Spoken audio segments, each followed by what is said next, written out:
Bismillahirrahmanirrahim. Assalamualaikum warahmatullahi wabarakatuh. Teman-teman peserta mata kuliah Perspektif Psikologis dalam Pengajaran Bahasa Asing, untuk sesi kali ini kita akan membahas artikel dengan judul Spoken Sentence Comprehension in Children with Dyslexia and Language Impairment, The Rules of Syntax and Working Memory. Di sini saya tampilkan terjemahannya ya. Baik. Jadi ini masih ada kaitannya dengan diskusi kita minggu lalu ya tentang disleksia. Nah, sekarang kita juga akan membahas beberapa hal yang lain ya. Nah, pada slide ini teman-teman bisa lihat sumber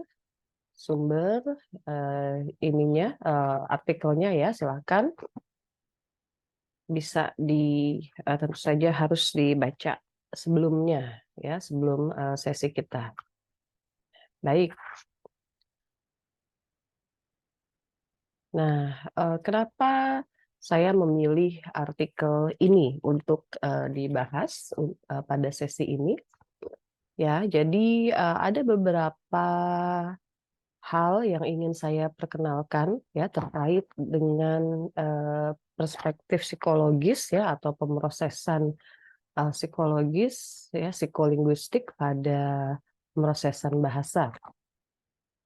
Jadi yang pertama adalah sentence comprehension. Jadi ketika kita membahas atau mempelajari pemrosesan bahasa ya ada satu pemrosesan gitu ya yang namanya pemahaman kalimat.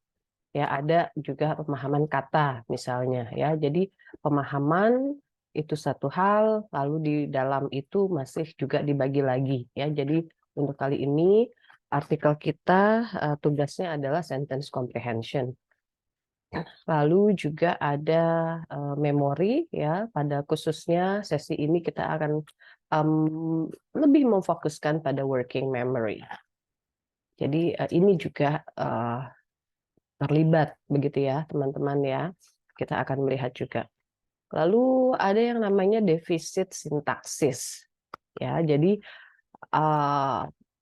ketika kita memproses kalimat-kalimat lisan, ya tentu saja kita memproses tata bahasanya, gitu ya. Ada petunjuk-petunjuk yang kita ambil ya dari kalimat-kalimat yang kita dengar, ya untuk kemudian kita pakai untuk memahami pesannya. Ya, dan di sisi lain ada juga orang-orang yang mengalami kesulitan ya dalam pemrosesan ini yang secara singkat disebut defisit sintaksis ya. Kita juga akan menyinggung ini ya di video kali ini. Kemudian disleksia yang sudah kita bahas minggu lalu, tapi di sini kita akan melihat kaitan disleksia ya. Disleksia dalam kaitannya dengan working memory ya, dengan yang poin-poin yang 3 di atas. Lalu juga ada satu hal ya yang lain, satu defisit atau kesulitan yang lain, specific language impairment ya atau SLI. Ini merupakan kesulitan yang berbeda ya, seperti bisa kita lihat di artikelnya ya, ada ciri-ciri yang berbeda dari disleksia, tapi pada artikel Robertson dan Johannes ini mereka semacam menyandingkan begitu ya, membandingkan performa kelompok-kelompok ini ya, anak-anak dengan disleksia, SLI dan juga anak-anak kontrol ya dalam kaitannya atau dalam tugas yang berkaitan dengan working memory dan sintaksis. Baik ya, jadi kita akan teman-teman akan mendengar beberapa hal ini ya di video ini. Baik. Ya, semoga sudah dibaca artikelnya ya, sehingga sambil menyimak video ini, teman-teman bisa sambil mencatat ya pertanyaan apa yang muncul di benak teman-teman untuk kemudian bisa kita diskusikan di pertemuan kita minggu ini. Baik, jadi topik dari artikel yang kita bahas adalah pemahaman kalimat ya secara lisan pada anak usia sekolah, begitu ya. Jadi bukan balita ya, ini sudah anak usia sekolah dengan disleksia perkembangan ya, dan juga gangguan bahasa. Dibandingkan, jadi ada 2 kelompok ya teman-teman ya, bukan satu kelompok anaknya mengalami disleksia perkembangan dan gangguan bahasa, tidak ya. Jadi ada 2 kelompok, ada kelompok disleksia dan ada kelompok SLI. Lalu kelompok kontrolnya ada 2 ya, dibandingkan dengan 2 kelompok kontrol, yaitu kelompok kontrol yang usianya sama ya atau CA, chronological age.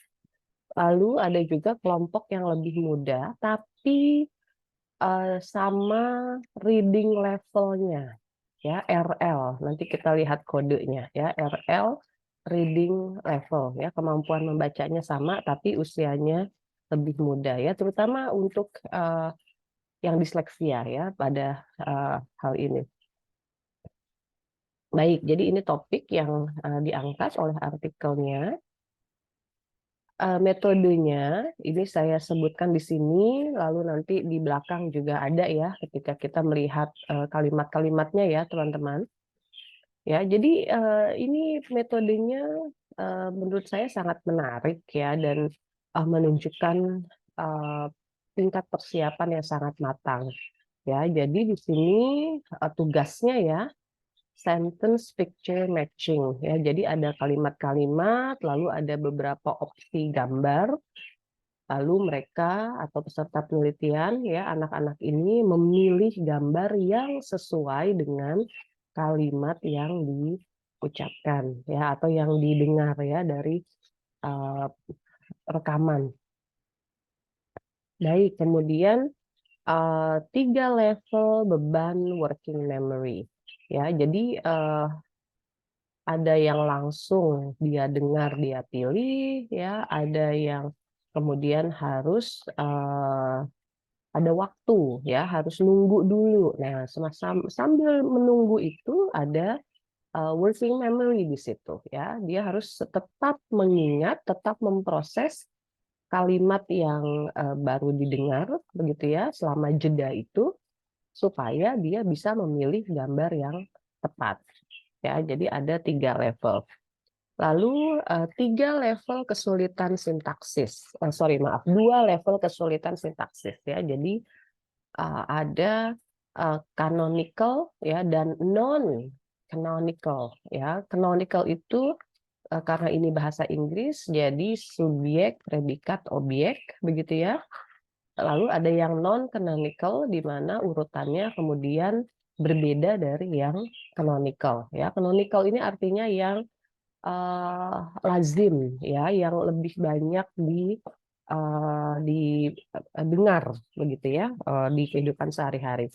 Lalu ada 2 level panjang kalimat ya, length ya, ada yang dikatakan pendek, ada yang panjang begitu ya. Jadi ada metode seperti ini teman-teman untuk melihat pemrosesan sintaksis ya dan juga beban memori ya dan juga panjang kalimat ya pada 4 kelompok anak yang tadi sudah kita singgung. Baik. Nah, ini ada definisi disleksia dari Snowling ya.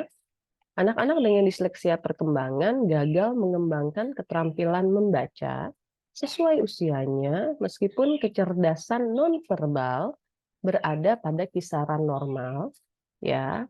Meskipun mendapatkan kesempatan belajar yang memadai dan meskipun mereka tidak mengalami gangguan neurologis yang nyata ya. Jadi semua sudah diusahakan ya, namun tetap ya gagal mengembangkan keterampilan membaca. Nah, jadi ini definisi yang diambil oleh Robertson dan Jones untuk disleksia.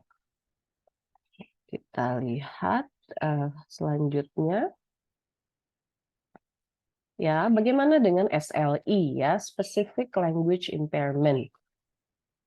Jadi artikel ini secara tegas menyatakan ya bahwa SLI ini merupakan kesulitan yang berbeda dari disleksia.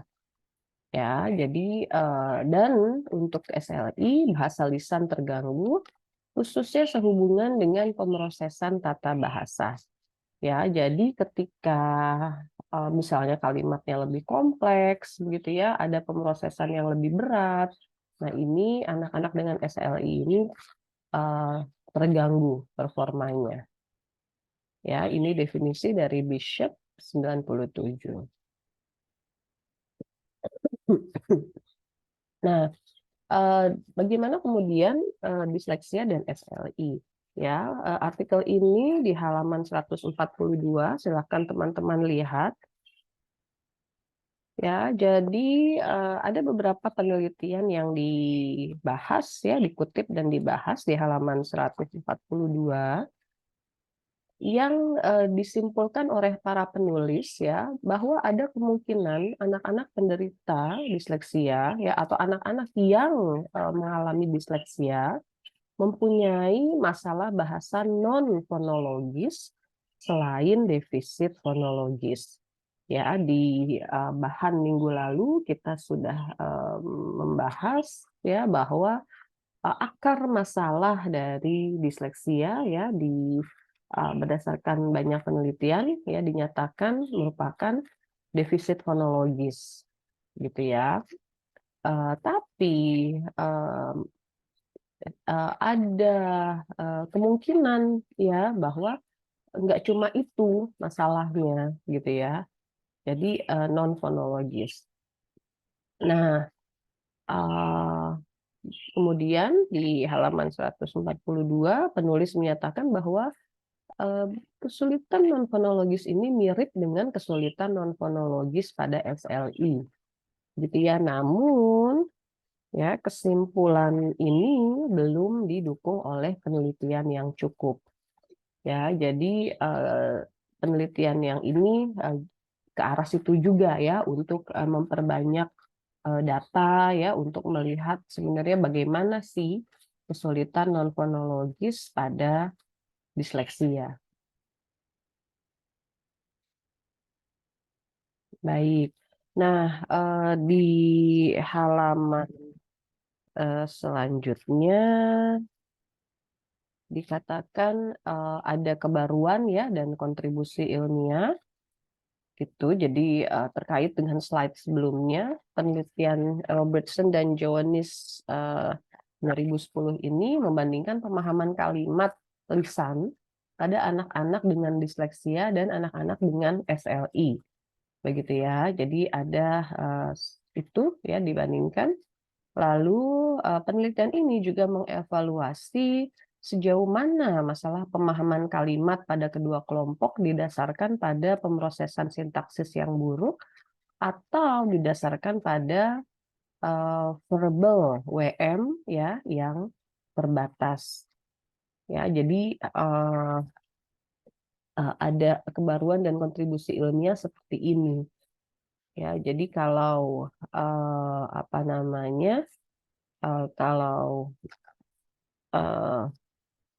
kita melihat ya artikel-artikel yang terbit di jurnal-jurnal yang bereputasi, ya pasti dia punya kebaruan dan kontribusi ilmiah.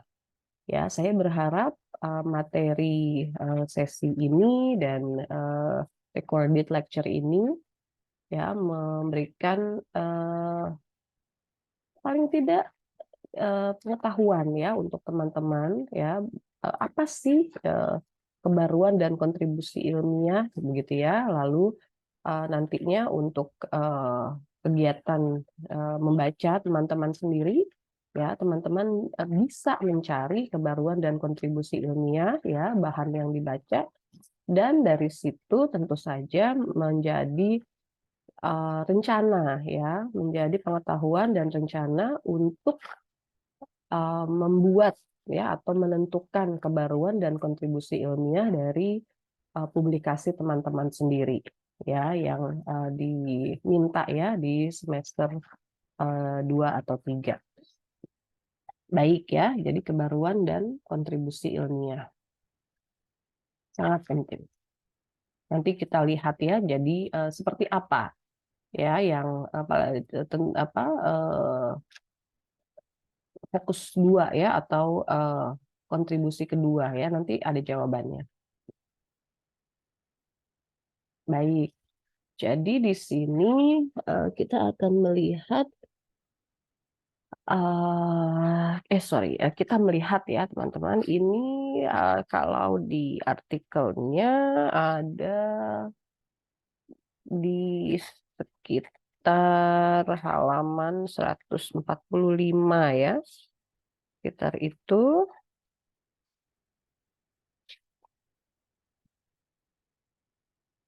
Baik, teman-teman bisa lihat ya, sambil baca juga, sambil mengecek.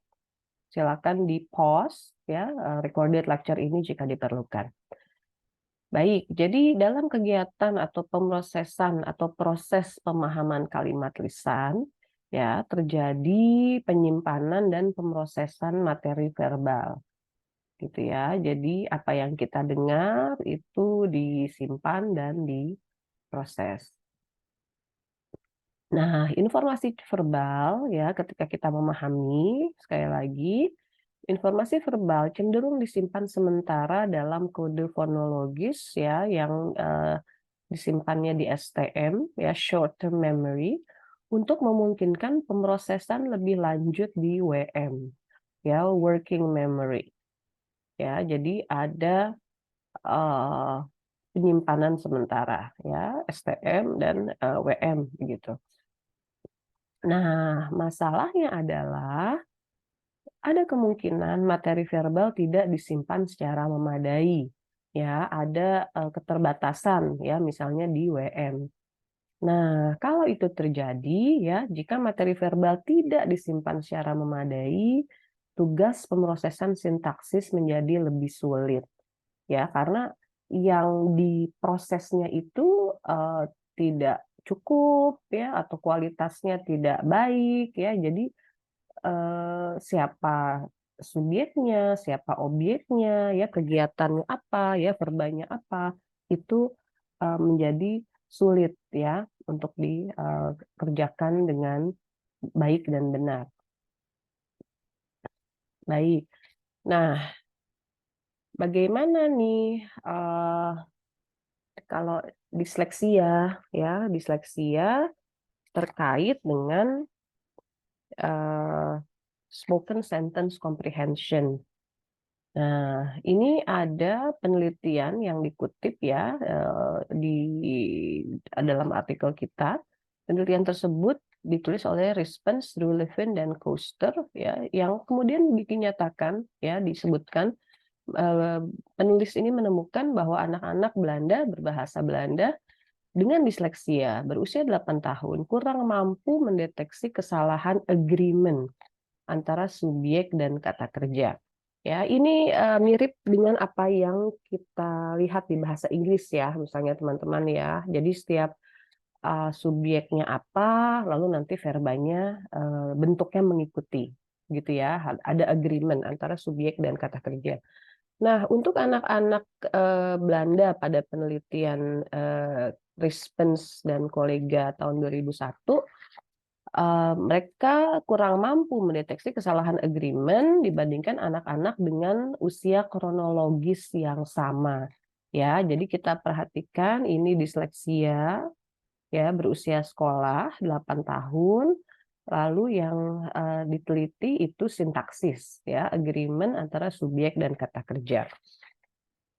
Oke. Nah, yang menarik adalah metodenya ya, yaitu tidak ada gambar gitu ya, tidak ada gambar. Jadi mereka harus mengandalkan kemampuan menyimpan materi verbal. Ya, harus diingat ya yang lisan tadi lalu diproses. Nah, walaupun ada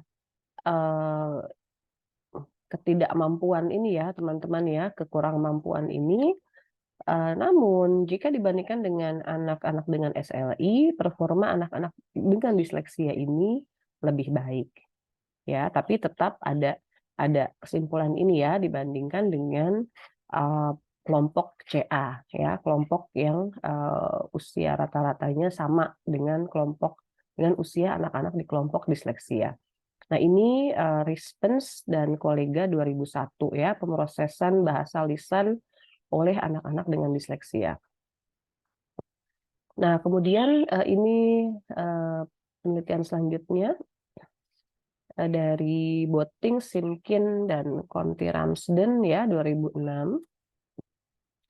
Jadi ini ada satu hal ya teman-teman yang menarik ya, selain yang menarik untuk kita ya, selain topik yang ada di artikel ini, yaitu ini prediktor ya, prediktor. Jadi ada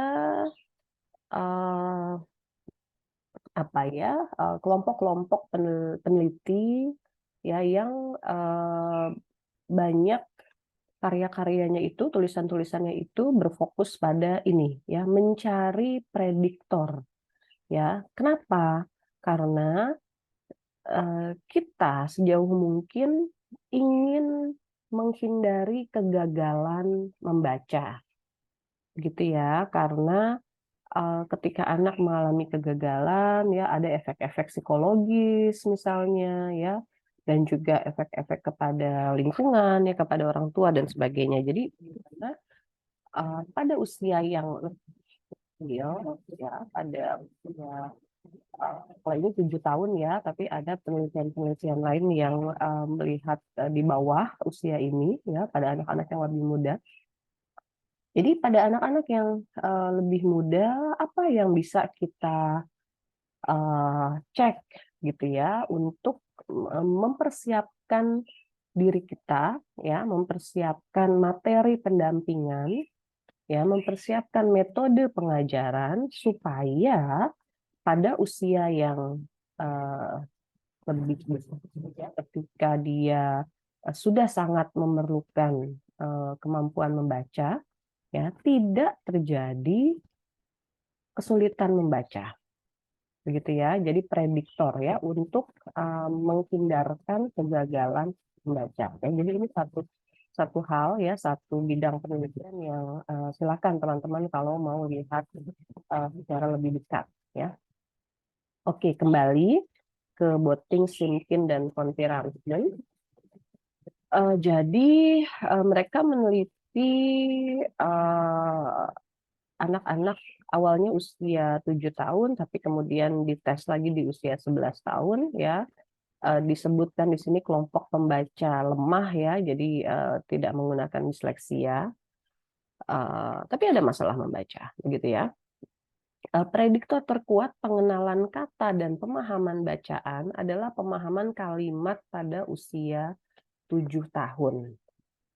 Ya, jadi pemahaman kalimat lisan pada usia 7 tahun, performanya seperti apa, itu kemudian setelah dihitung melalui tes-tes statistik ya, dia akan memprediksi paling kuat ya dibanding dengan hasil-hasil tes-tes yang lain, begitu ya, akan memprediksi paling kuat bagaimana performa pengenalan kata dan pemahaman bacaan ya. Jadi membaca decoding ya dan membaca untuk pemahaman.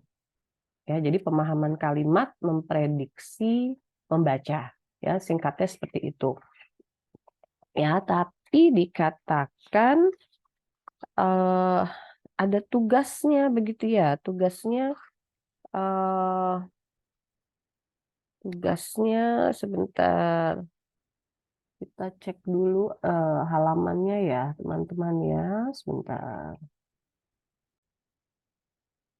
Ini ada di halaman 143 ya, teman-teman ya.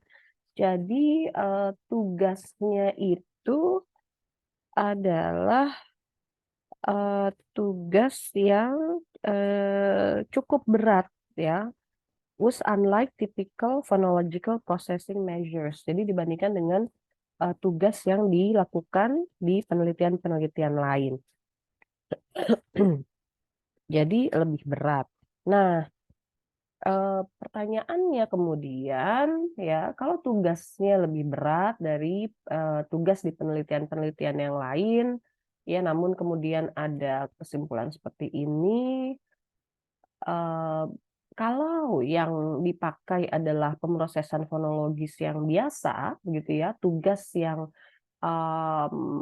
meminta anak untuk melakukan pemrosesan fonologis yang biasa, apakah akan seperti ini juga kesimpulannya? Gitu ya. Jadi ada peluang ya untuk melakukan kebaruan di metode. Ya, kita melihat ininya ya, tesnya begitu.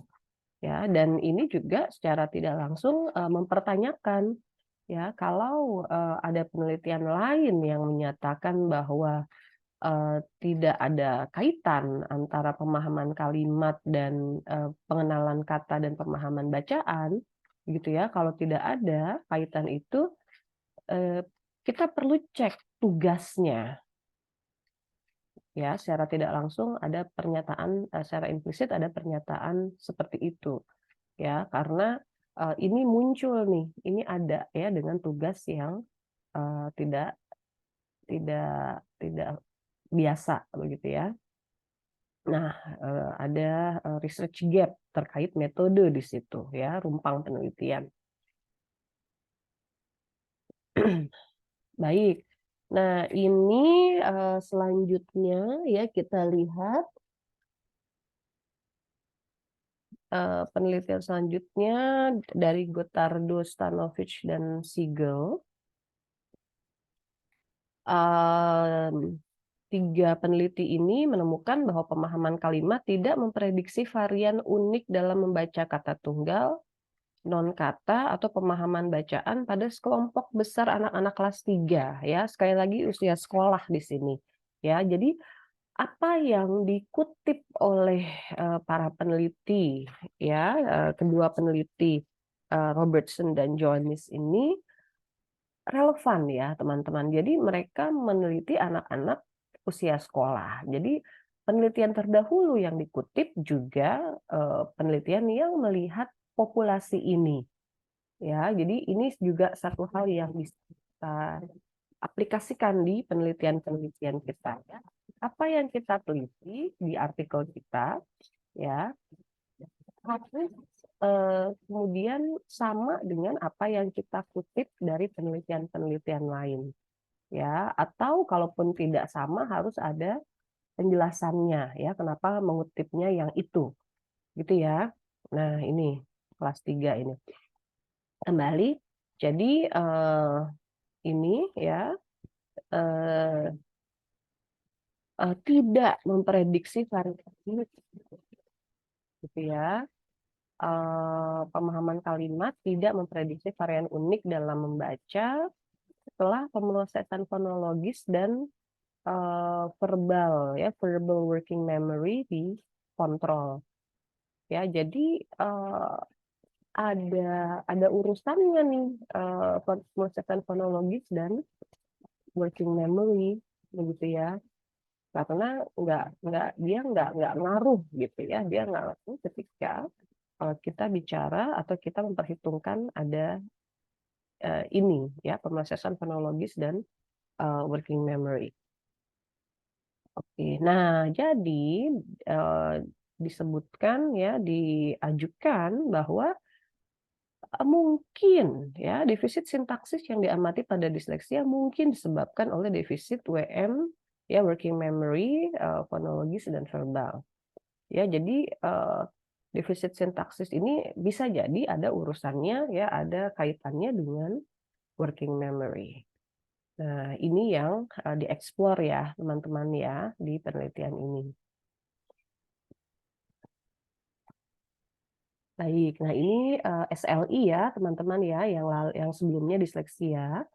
Nah, anak-anak SLI mengalami kesulitan memahami kalimat dengan urutan kata dan struktur kalimat yang rumit, gitu ya. Jadi ada ini yang sudah yang disimpulkan dari penelitian-penelitian terdahulu.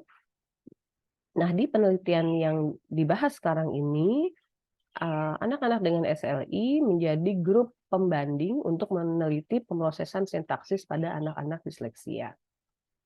Ya, karena mereka sudah jelas mengalami kesulitan tata bahasa atau kesulitan sintaksis. Nah, kalau anak disleksia juga mengalami kesulitan dalam sintaksis, gitu ya, dalam pemahaman kalimat, apakah itu sintaksis atau WM? Ya, pertanyaannya begitu. Baik, untuk peserta penelitian ya teman-teman bisa lihat halaman 148 dan 149 ya. Jadi total ada 56 anak kelas 1 sampai kelas 5, lalu mereka merupakan penutur jati bahasa Inggris. Nah, di sini saya mengutip ya tabel 1 ya teman-teman. Di sini bisa kita lihat di sebelah kiri, bisa kita lihat di sebelah kiri apa saja yang dilakukan ya untuk mengelompokkan gitu ya. Ada misalnya word identification, word attack, non-word repetition, ya receptive vocabulary, dan selanjutnya. Terakhir ini sebetulnya ada IQ ya, tapi tidak cukup tempatnya.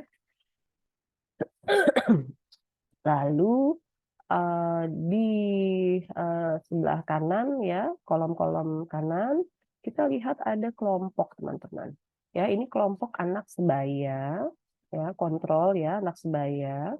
Lalu paling kanan ini kelompok anak pembanding juga, tapi yang disamakan adalah RL, ya, reading level dengan disleksia. Lalu ada kelompok SLI, ya.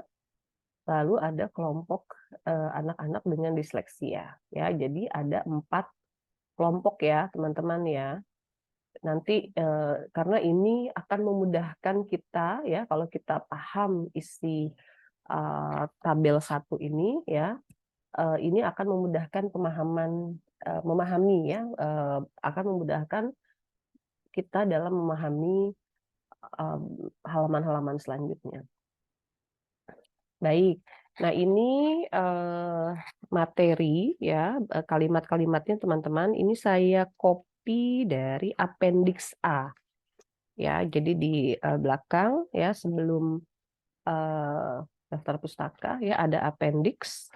Ya, jadi ada misalnya short sentences, long sentences. Jadi ini panjang kalimat. Begitu ya, teman-teman ya. Kita ingat di sini 2 level panjang kalimat gitu ya. Oke. Lalu dari situ ya, per panjang kalimat kita ada 1, 2, 3, 4. Nah, 1, 2, 3, 4 ini apa? Ya, ada canonical active, canonical subject relative, gitu ya. Lalu non-canonical passive, lalu non-canonical object relative. Nah, ini 4 ini apa? Ya, 4 ini adalah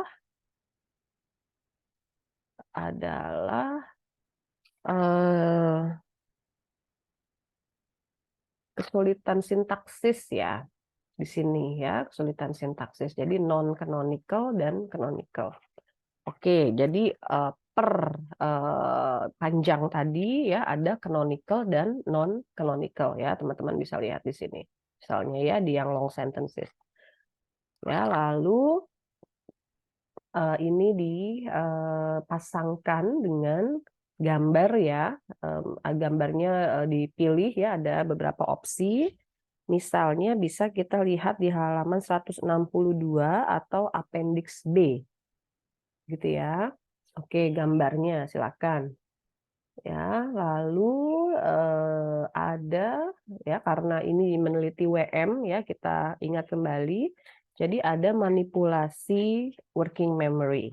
Ya, di sini disebutkan sebagai load ya, WM load 1, lalu load 2 dan load 3. Nah, kalau yang mudah gitu ya, gambar muncul dulu.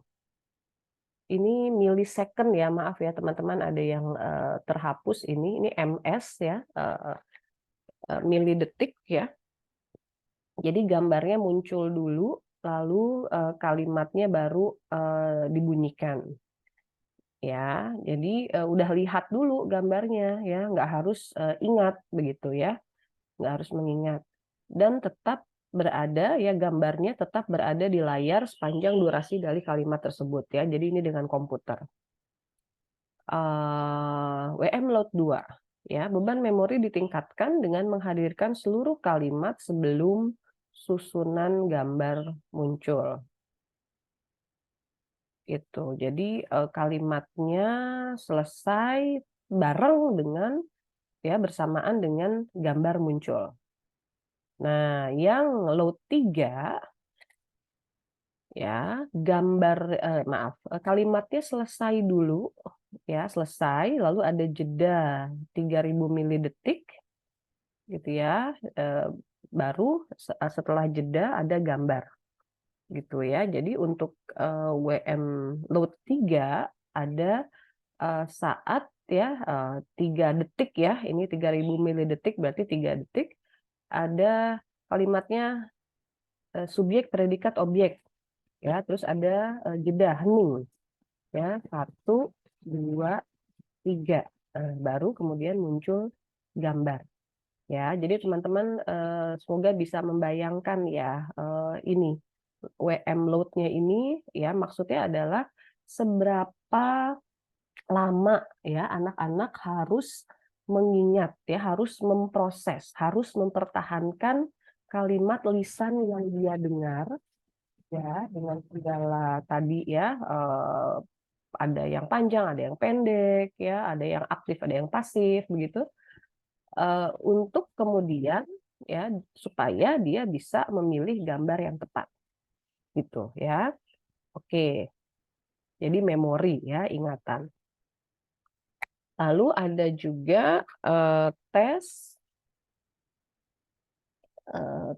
ininya ya, tes mengulang kata ya, yang diambil dari Wagner, Torgerson, dan Rashod 99 ya, yaitu bagian dari Comprehensive Test of Phonological Processing ya. Persisnya adalah tes mengulang non-word ya, untuk ininya ya. Nah, ini juga sesuatu yang menarik ya teman-teman ya, satu hal yang bisa kita ambil sebagai tambahan dari apa yang bisa kita ambil sejalan dengan topik begitu ya, yaitu ini non-word repetition. Ya, ini adalah tes yang sudah banyak dipakai ya, tapi tentu saja banyak variasinya ya, tiap bahasa berbeda ya dengan pertimbangan masing-masing ya, tapi intinya adalah non-word repetition test ini banyak dipakai untuk menjadi bagian ya dari tes diagnosis gangguan bahasa pada anak-anak atau kesulitan bahasa pada anak-anak. Ya, jadi non-word ini maksudnya adalah rangkaian bunyi ya yang sejalan dengan fonotaktik bahasa yang bersangkutan ya, tapi bukan merupakan kata di bahasa itu ya. Jadi misalnya ada kata mata ya, itu kata, tapi non-word itu misalnya jadi mada atau apa begitu ya. Jadi boleh nih meh itu diikuti oleh a, deh itu diikuti oleh a ya, tidak menyalahi aturan fonotaktik, tapi tidak ada kata mada misalnya pada bahasa Indonesia misalnya ya.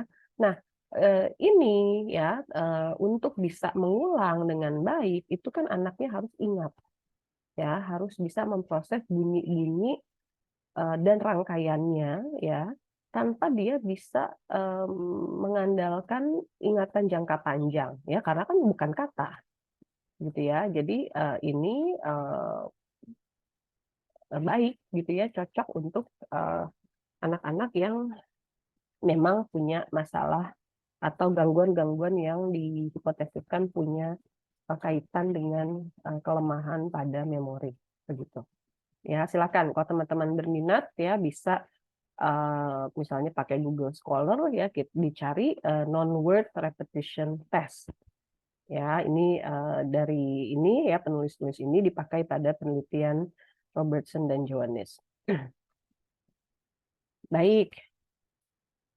Ya, di sini kita berpindah kepada hasil ya, teman-teman. Mohon bisa teman-teman perhatikan ini saya kutip dari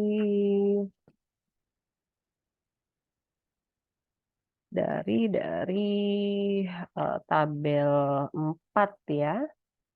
Ya, tabel 4 di halaman 154.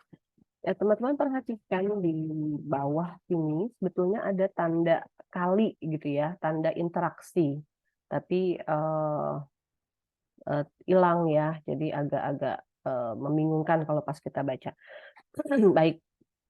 Nah, untuk paragrafnya ya teman-teman bisa baca sendiri dan sebetulnya ya paragraf itu sangat berkaitan dengan tabel, begitu ya. Silakan. Nah, di sini saya supaya lebih singkat saja, saya mencoba untuk melihat lebih dekat ya data yang ada di tabel. Nah, jadi di sini pakai ANOVA ya. ANOVA itu intinya dia membandingkan nilai rata-rata kelompok ya, 2 atau 3 kelompok yang berbeda ya. Jadi means ya rata-rata. Lalu dia melihat interaksi. Nah, kalau ada interaksi ya peneliti melihat lagi atau menindaklanjuti dengan two key post hoc comparisons ya untuk melihat kalau ada perbedaan yang berkontribusi kepada perbedaan itu kelompok yang mana begitu ya. Penjelasannya dimulai dari halaman 153 ya terkait sentence comprehension accuracy ya. Jadi benarnya gitu ya jawaban ketika peserta memilih jawaban benar accuracy.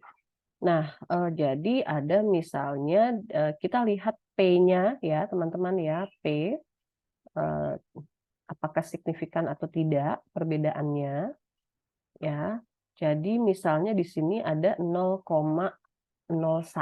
Nah, ini signifikan nih. Ya, signifikan. Kenapa? Ya, karena ini pada WM load 1 ya, WM load 1 ini P-nya 0,01. Kenapa? Ya, karena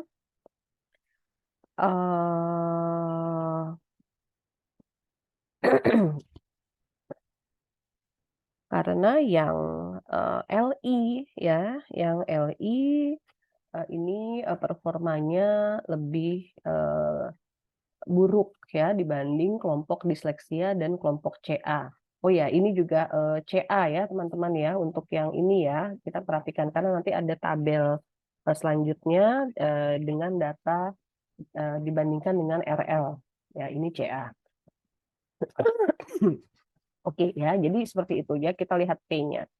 Oke, ini grupnya nih ada sesuatu nih di grup. Nah, kita baca selanjutnya. Oh, ini ternyata yang LI gitu ya, yang performanya lebih buruk. Pada WM load 1. Nah, ini balik lagi ya. Lalu WM load 2. Nah, ini signifikan pada 0,05. Kalau teman-teman baca di halaman 158 ya, di discussion, ya, ini memang ada penurunan, ada kesulitan gitu ya di WM load 2 ini. Oke, jadi ada syntactic processing difficulties gitu ya pada dua grup sebetulnya. Nah, WM load 3 ya, WM load 3 kita baca di 158. WM load 3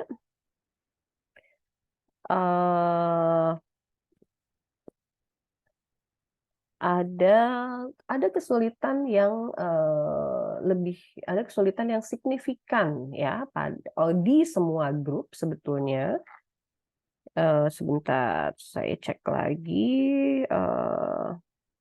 Oke, tidak di kelompok CA ya, tidak di kelompok CA, tapi kelompok yang lain disleksia dan SLI ini ada kesulitan ya, ada penurunan performa begitu ya. Makanya di sini P-nya 0,01. Ya, penjelasannya teman-teman bisa lompat sedikit ke halaman 158. Gitu ya, itu grup. Nah, sekarang interaksi ya, interaksi yang kemudian kalau ada P yang signifikan dilanjutkan dengan tes Tukey tadi ya.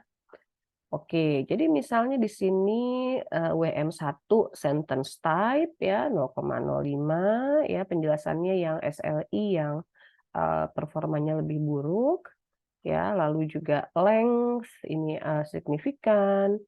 Lalu grup dan sentence type ya, ini signifikan pada 0,05 ya, signifikansi bisa 0,01 atau 0,05 ya teman-teman ya.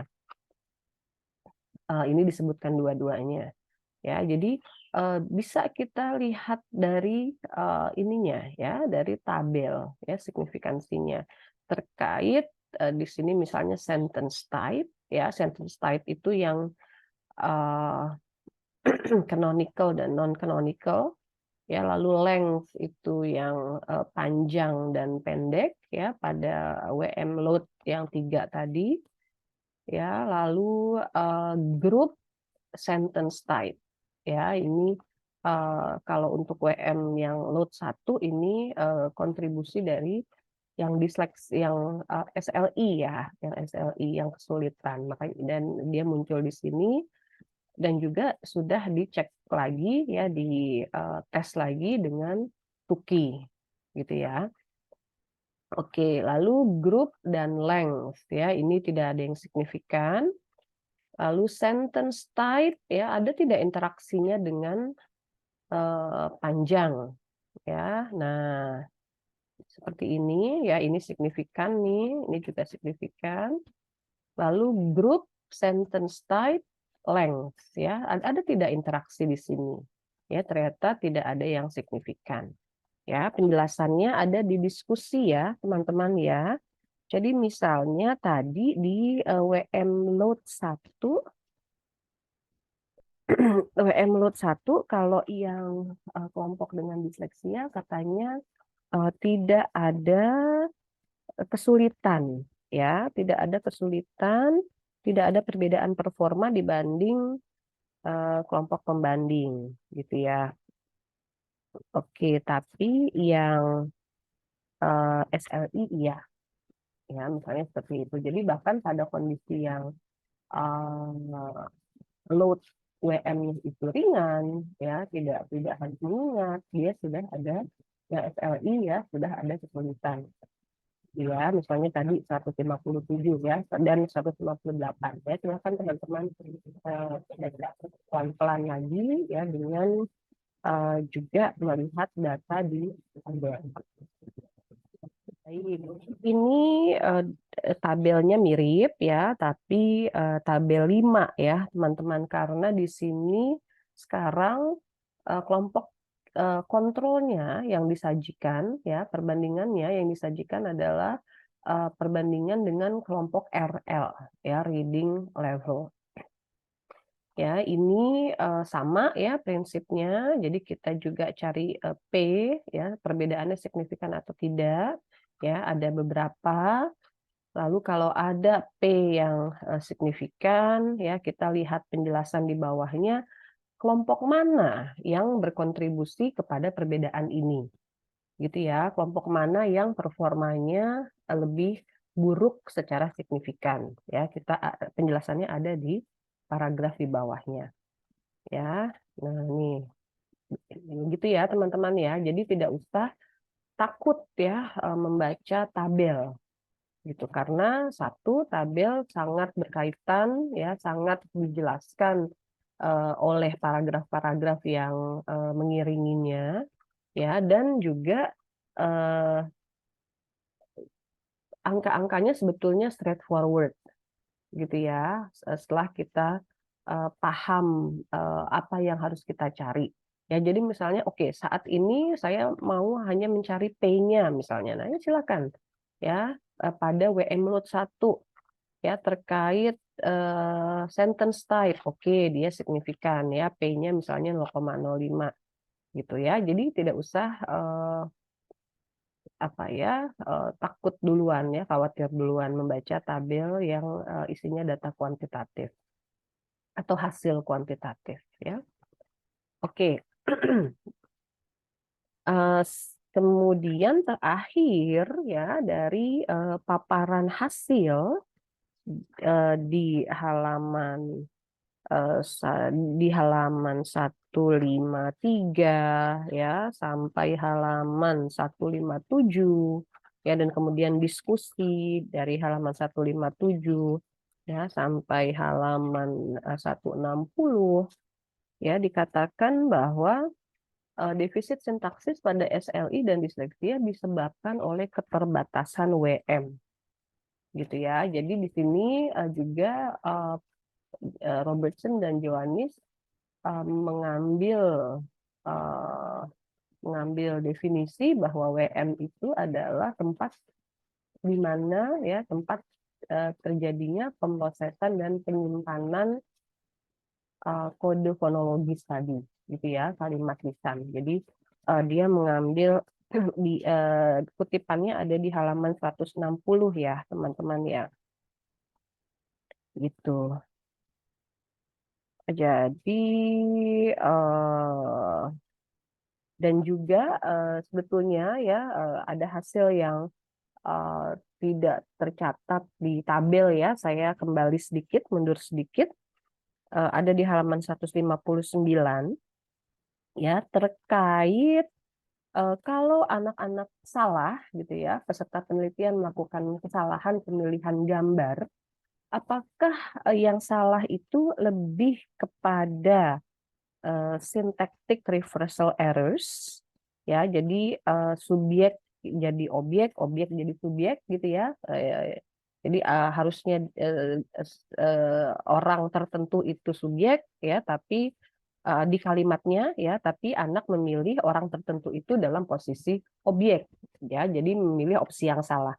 Nah, apakah seperti itu kesalahannya atau lebih kepada kesalahan terkait dengan adjektif ya? Jadi kita bisa lihat misalnya gambarnya ya, atau maaf kalimatnya ya teman-teman. Jadi kalimatnya di kalimat yang panjang ya, sebagai contoh misalnya canonical active ya. Ini ada short blue hair. Ya, ini penting nih. Ya, ini penting ya untuk bisa memilih gambar yang tepat. Ya, jadi coba anak gitu ya, misalnya kita bayangkan dia pikiran dia meminta dirinya sendiri, saya harus memilih gambar yang ada dokter, rambutnya pendek dan warnanya biru. Ya, jangan rambutnya pendek tapi warnanya lain. Ya, jadi ini objektif ini penting. Ya, lalu misalnya the girl, anak yang mana? Gitu ya, anak perempuan yang mana? Nah, objektif ini juga penting. Nah, kesalahannya kemudian apakah terkait dengan kesalahan objektifnya gitu ya. Nah, kalau yang SLI ya, ini dikatakan di 159 ini lebih ke sintaktiknya, gitu ya. Dia lebih banyak memilih yang terbalik tadi ya, reversal tadi. Tapi kalau yang disleksia ya dia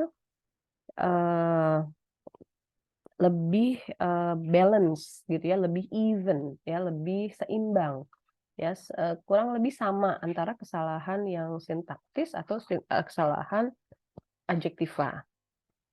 Jadi mereka eh, eh, bagus gitu ya, tahu bahwa sintaksis dan adjektiva ini penting gitu. Tapi tentu saja ada data kuantitatif tadi kan ya yang menunjukkan bahwa anak dengan disleksia lebih sulit gitu ya ketika apa namanya ada load ya yang lebih berat gitu. Jadi dikatakan di halaman 160 ya, kalimat terakhir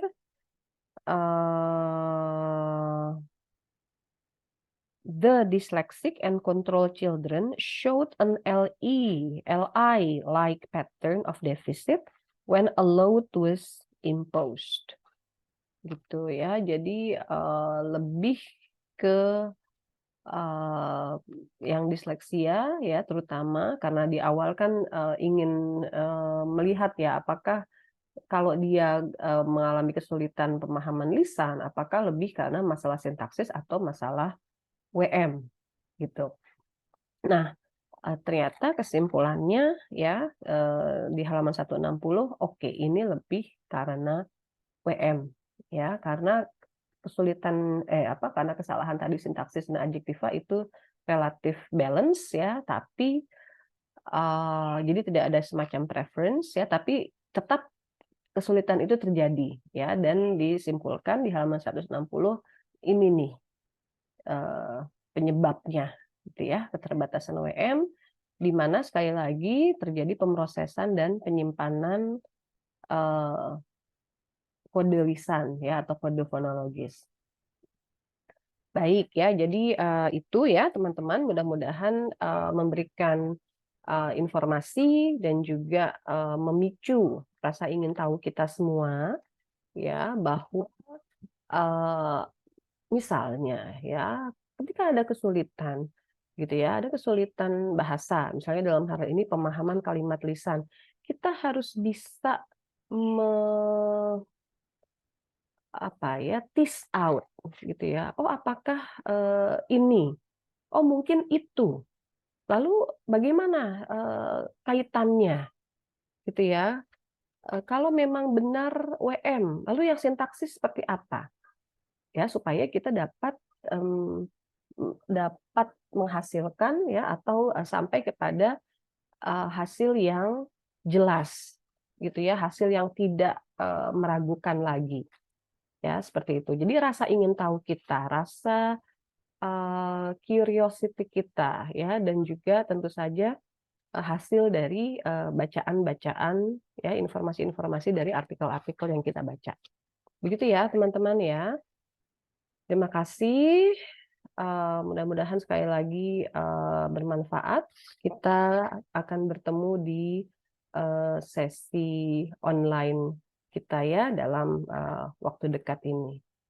Baik, selamat membaca kembali ya, selamat menulis catatan ya, selamat mencari artikel-artikel lain untuk perbandingan ya, dan tetap sehat ya, supaya kita bisa bertemu di sesi kita ya, teman-teman ya.